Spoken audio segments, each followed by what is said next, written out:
नमस्कार दोस्तों, आज हम बात करेंगे बिल्डर फ्लोर्स की। इसमें हम इनके 5 एडवांटेज और डिसएडवांटेजेस के बारे में बात करेंगे और जानेंगे कि बिल्डर से फ्लैट या डुप्लेक्स लेने से पहले हमें किन 5 बातों का ध्यान रखना चाहिए ताकि बाद में हमें किसी प्रकार की कोई समस्या का सामना ना करना पड़े।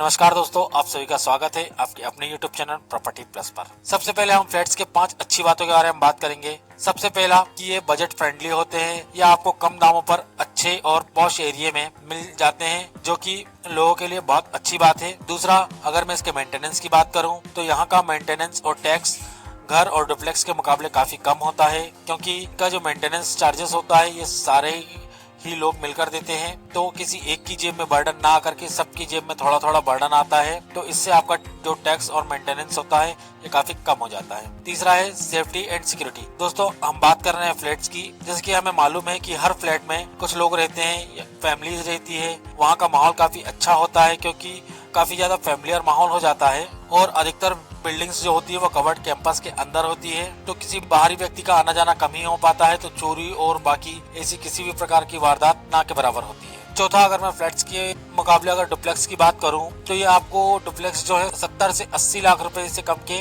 नहीं मिलेंगे, लेकिन अगर वहीं पर अगर फ्लैट्स की बात करूं 20 से 40 लाख रुपए के बहुत ही सस्ते दामों पर अवेलेबल हो जाते हैं। वो भी डुप्लेक्स के साइज से कंपेयर करें तो वो साइज ज्यादा मिलता है, तो एक आपको एरिया का भी बेनिफिट काफी अच्छा मिल जाता है। पांचवा, इनके इंटीरियर की बात करूं तो इनके इंटीरियर का भी खर्चा कम ही आता है, क्योंकि बिल्डर अपने अकॉर्डिंग बहुत ही चीप से चीप दामों पर बेस्ट से बेस्ट काम करवाता है, तो आपको इसके लिए भी कम दाम देना पड़ता है। अब हम बात करते हैं बुरी बातों के बारे में कि हमें फ्लैट्स में क्या क्या डिसएडवांटेजेस देखने को मिलते हैं। सबसे पहले, हर फ्लैट्स में देखा गया है वहाँ के कुछ रूल्स एंड रेगुलेशंस होते हैं। कई फ्लैट्स में तो आने जाने की टाइमिंग भी फिक्स होती है और बहुत सी जगहों में आपको पेट्स रखना अलाउ नहीं होता है। तीसरा, आपकी प्राइवेसी भी सेक्रीफाइस करनी पड़ती है।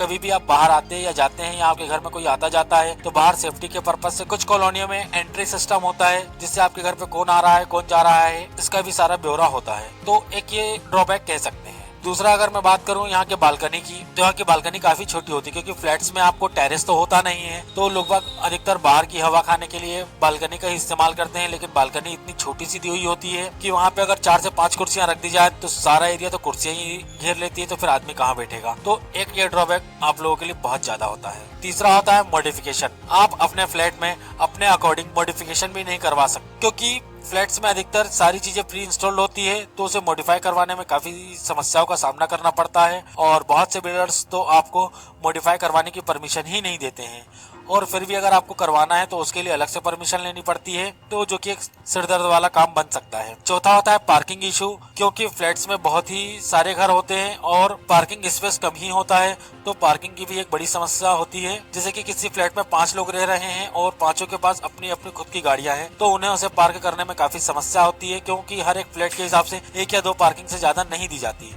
और ऊपर से अगर आपके घर में अगर कोई मेहमान वगैरह आ गया तो उसके लिए भी अलग से परेशानी होती है, तो आपको इस चीज का सामना भी करना पड़ सकता है। पांचवा, प्राइस डेप्रिसिएशन। देखा गया है कि डुप्लेक्स के मुकाबले फ्लैट्स की कीमत समय के साथ में घटती जाती है, बहुत से केसेस में बढ़ती भी है, पर अगर इन्वेस्टमेंट डुप्लेक्स और लैंड के मुकाबले ये बहुत ही कम रिटर्न देके जाती है, तो अगर आप इन्वेस्टमेंट पर्पज से देख रहे हैं तो ये आप लोगों के लिए बहुत बड़ा ड्रॉबैक हो सकता है। अब बात करते हैं हमें डुप्लेक्स या फ्लैट कुछ भी लेने से पहले किन बातों का ध्यान रखना चाहिए। हमें किसी भी सोसाइटी में घर या फ्लैट लेने से पहले वहाँ के वाटर सप्लाई मैनेजमेंट के बारे में जरूर पूछना चाहिए। अगर उनका वाटर सप्लाई मैनेजमेंट ठीक नहीं है तो कुछ समय के बाद में आपको वाटर सप्लाई के लिए परेशान होना पड़ेगा और एक्स्ट्रा पैसे भी देने पड़ सकते हैं, जो कि आपकी जेब में एक्स्ट्रा बर्डन होता है। दूसरा है सीवेज ट्रीटमेंट प्लांट। आपको वहाँ के सीवेज ट्रीटमेंट प्लांट के बारे में भी जरूर पूछ लेना चाहिए, क्योंकि गवर्नमेंट के सख्त आदेश हैं कि जिस जगह का वेस्ट है वो उसी जगह में डिसॉल्व होना चाहिए, और अगर वहाँ का सीवेज मैनेजमेंट ठीक नहीं हुआ तो आप लोगों को वेस्ट को टैंकर के थ्रू बाहर फेंकवाना पड़ेगा, जो कि इनलीगल है, और टैंकर से बाहर फेंकवाने में भी चार्जेस होते हैं, जो कि आप लोगों की जेब से ही निकाला जाएगा। तो आपको वहाँ के सीवेज ट्रीटमेंट प्लांट के बारे में भी एक बार जरूर देखना चाहिए। तीसरा है सोसाइटी मेंटेनेंस चार्जेस। वैसे देखा गया है कि जो सोसाइटी मैनेजमेंट चार्जेस होते हैं वो 1.5 रुपए से 1 रुपए 75 पैसे के बीच में ही आता है, और जिससे कि आपके सोसाइटी का सारा मेंटेनेंस बहुत ही अच्छी तरीके से हो जाता है। लेकिन कुछ बिल्डर्स इसे अपनी कमाई का जरिया बना लेते हैं और आप लोगों से 2 से 3 रुपए तक वसूल लेते हैं और कुछ कुछ केसेस में तो 5 रुपए तक ले लेते हैं, जो कि बहुत ही ज्यादा गलत है।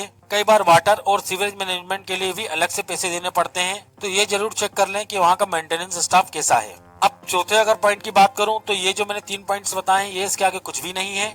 ये जो है आपका ये बहुत ही ज्यादा इम्पोर्टेंट पॉइंट है, ट्राई पार्टी एग्रीमेंट। जी हाँ दोस्तों, हर बिल्डर ये चाहता है कि आप उसके ट्राई पार्टी एग्रीमेंट्स को ना पढ़ें या ना पढ़ पाए। क्यों?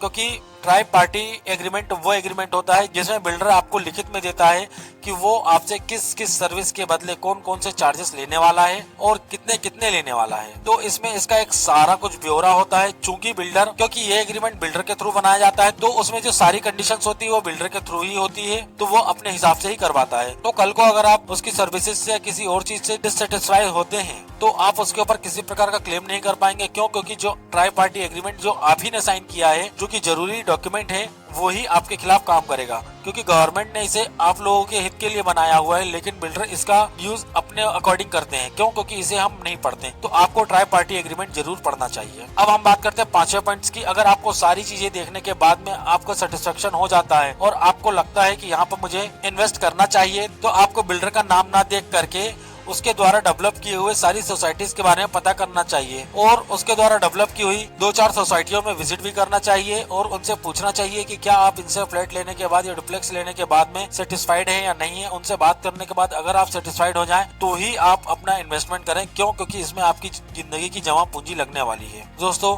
आशा करता हूँ वीडियो आपको इन्फॉर्मेटिव लगी हो, तो शेयर कीजिए और लाइक कीजिए और ऐसी ही जानकारी पाने के लिए हमारा चैनल सब्सक्राइब कीजिए। मिलते हैं नेक्स्ट वीडियो पर। वीडियो बने रहने के लिए आप सभी का बहुत बहुत धन्यवाद। Thank you so much.